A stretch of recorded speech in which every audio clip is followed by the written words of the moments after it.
Welcome Filipino food lovers!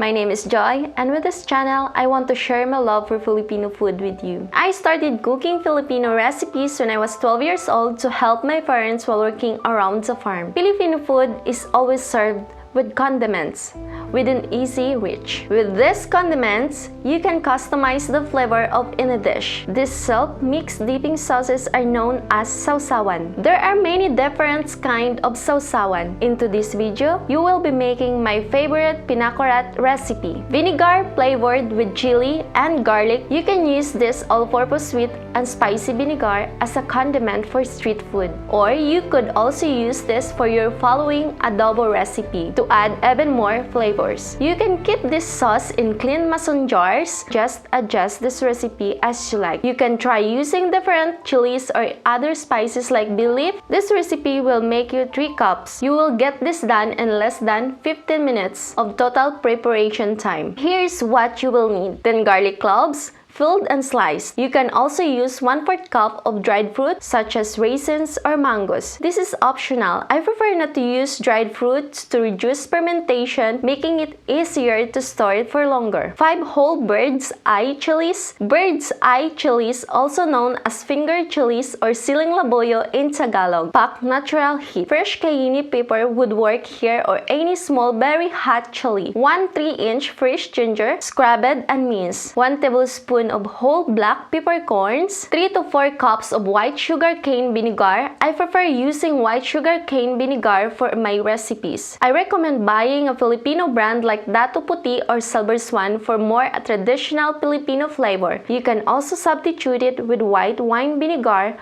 apple cider vinegar, or rice vinegar, which has plenty of sweetness. 1/4 cup fish sauce. Now that all the ingredients are ready, in a clean glass jar or bottle, you can put the garlic, chilies,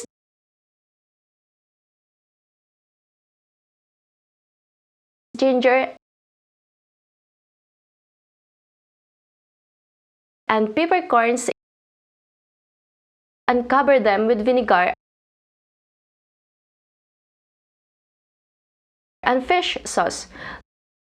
Loosely cover or cup the jar and let it sit at room temperature in a dark place for 48 hours. Transfer the jar to the refrigerator. The pinakurat will keep indefinitely and flavor will continue to develop over time. Don't forget to like, subscribe, and comment if you have found this video helpful.